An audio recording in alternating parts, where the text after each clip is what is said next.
ઉત્સાહથી રાહ જોઈ રહ્યા છીએ તેવા મંત્રી શ્રી પધારી રહ્યા છે। ભારત માતા કી ભારત માતા કી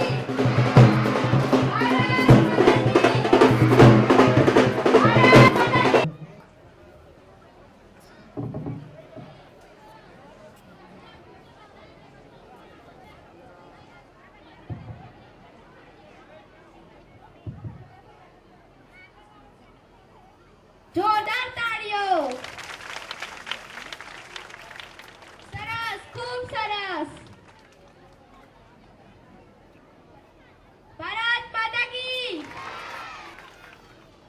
ફરીથી જોરદાર તાળીઓ।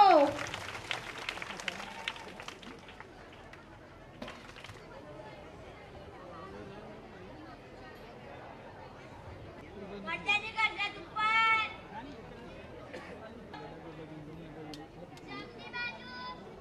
ઉપર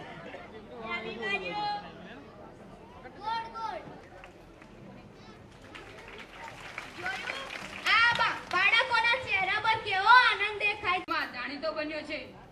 હવે આજનો દીપક અને આજના ગુલાબને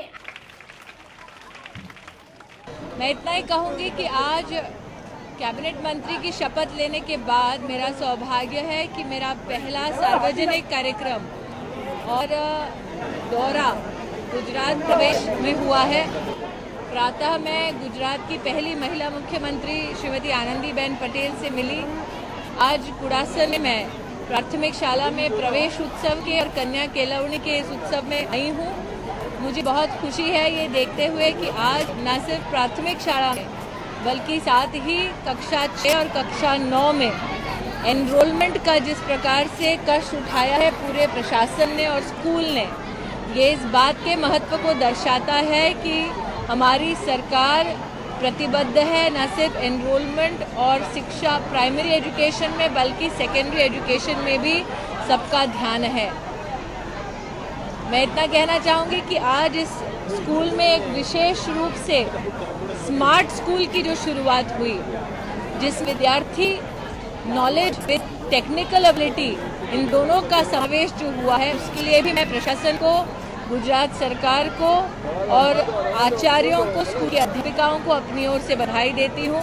मैंने प्रत्यक्ष रूप से स्मार्ट स्कूल का सिर्फ उद्घाटन किया बल्कि साथ ही जो विद्यार्थी हैं उनको उसमें सहभागी होते देख, उनको प्रोत्साहित होते देख, ये मैं इच्छा व्यक्त कर रही हूँ कि ऐसी सुविधा हर सरकारी स्कूल में हमारे बच्चों को उपलब्ध हो, न सिर्फ गुजरात राज्य में बल्कि पूरे देश में।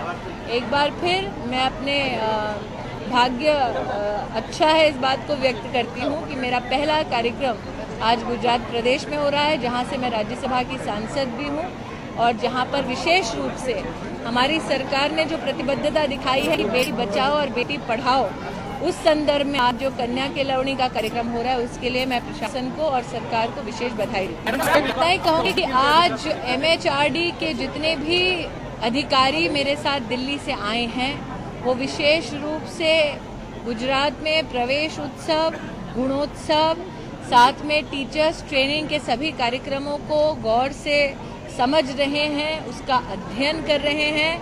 एक हिंदुस्तानी होने के नाते आज मैं आपको ये खुशखबरी भी देनी चाहती हूँ कि भारत अब वॉशिंगटन अकॉर्ड में एक स्थायी सदस्य बन गया है, जिसका लाभ हमारे देश भर के इंजीनियरिंग स्टूडेंट्स को होगा।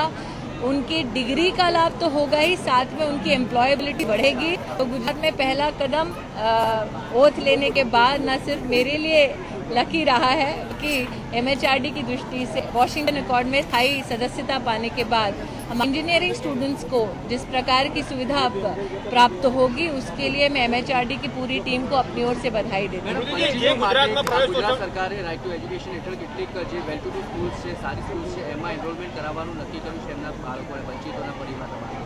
પણ એ બાબતમાં કંઈ થઈ રહ્યું નથી। અમદાવાદમાં માત્ર એક જ સ્કૂલ છે જેને આ मैं इतना ही कहूँगी कि हमारी नई सरकार जो केंद्र में है, हमने अपनी प्रतिबद्धता जाहिर की है कि हर वर्ग, विशेषतः जो शोषित हैं, पीड़ित हैं, हर वर्ग के बच्चे को अध्ययन करने का, शिक्षा ग्रहण करने का मौका मिलेगा। राइट टू एजुकेशन एक्ट में किन किन जगह पर कमियां रह गई हैं एक्ट की वजह से, उन सब का अध्ययन इस वक्त MHRD कर रही है। जो जो कमियां रही हैं उन्हें सबके सहयोग के साथ कैसे पूरा किया जाए, ये ना सिर्फ अध्ययन का विषय है बल्कि इस 1 महीने के अंदर हम हाल ही में अपने सेक्रेटरी लेवल की मीटिंग्स कर रहे हैं सभी राज्यों के साथ। राज्यों की चिंता शिक्षा के अनुरूप क्या क्या है, उन सब के परामर्श के बाद जो जो सुधार लाने होंगे हम लाएंगे। ડોનેશનના ગુજરાતમાં જે પ્રવેશોત્સવ વાત છે તો ગુજરાતમાં સૌથી વધારે પ્રવેશો થાય છે અને સૌથી ડ્રોપ આઉટ રેશિયો ગુજરાતમાં છે। 1998 જે કોઈ કાયમી અધ્યાપકની ભરતી થઈ હતી અને ફિક્સ વેજ શિક્ષણમાં ગુજરાતમાં જોવા મળે છે। એચઆરડી મિનિસ્ટર તરીકે તમે આમાં શું રોલ? मैं इतना ही कहूँगी कि गुजरात में शिक्षा से संबंधित जो भी विषय हैं, आज गुजरात के शिक्षा मंत्री और साथ साथ सभी अधिकारियों के साथ हमारी बैठक हो रही है। गुजरात और केंद्र के संदर्भ में शिक्षा के जो भी विषय आएंगे वो आज विचाराधीन होंगे। उसके बाद जो भी निर्णय लिया जाएगा वो आपके समक्ष रखा जाएगा। फिक्स वेज के बारे में कुछ खास? मैडम, फिक्स केंद्र वेज में पूरे देश में ये कन्या केळवणी और शाला प्रवेशों क्या अमल किया जाएगा?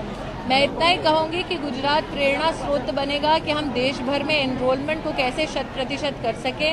गुजरात प्रेरणा बनेगा कि हम टीचर्स को किस तरह से ट्रेन कर सकें। प्रधानमंत्री श्री नरेंद्र भाई मोदी का ये सपना है कि हम शिक्षकों को इस प्रकार से सशक्त करें ताकि वो विद्या का संचार न सिर्फ भारत में करें बल्कि इसी विद्या का दान वो विदेश में भी जाकर दें और एक बार फिर भारत एक रिसर्जेंट फोर्स एजुकेशन की दृष्टि से पूरे विश्व में एक बार फिर स्थापित। मैडम डोनेशन का जो है काम यहाँ पर गुजरात में है, मैं इतना ही कहूँगी कि जो भी शिक्षा से संबंधित विषय हैं केंद्र और प्रदेश के बीच के, वो आज हमारे मंत्री के साथ चर्चा के विषय बनेंगे। जो निष्कर्ष पर हम पहुँचेंगे आपको बताया जाएगा। बहुत बहुत आभार। Thank you ma'am.